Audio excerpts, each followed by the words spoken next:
Сочи 3 апреля пасмурно, осадки маловероятны. Днем температура воздуха 19, ночью 15 градусов тепла. Ветер юго-восточный 4 метра в секунду. В предгорьях и Красной Поляне ясно. Днем температура воздуха 15, ночью 9 градусов тепла. В Краснодаре, Анапе и Новороссийске переменная облачность. Местами возможен дождь. Днем температура воздуха 20, ночью 13 градусов выше нуля. А теперь о погоде на мировых курортах. В Париже облачно, днем температура воздуха 6, ночью 3 градуса тепла. Если вы любитель искусства, то вам прямая дорога в Лувр. Это не только архитектурный памятник, как дворец французских королей, но и один из самых известных музеев мира. В нем собрана богатейшая коллекция разнообразных экспонатов. Здесь можно найти барельефы из ассирийских дворцов, египетскую живопись и многое другое. Кстати, первое воскресенье каждого месяца вход свободный, не упустите возможность.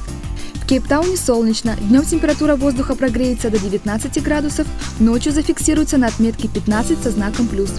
В Монтевидео облачно с прояснениями, днем температура воздуха 24, ночью 20 градусов тепла.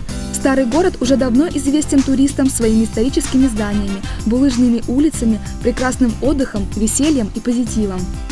Приезжие посещают этот район Монтевидео не столько ради достопримечательностей, сколько ради положительных эмоций и заряда энергии. Хотите, чтобы туристы путешествовали по вашим маршрутам? Станьте спонсором рубрики «Погода». Звоните по телефону 8 918 104 01 11. Мы вам поможем заявить о себе. Оставайтесь на Брио.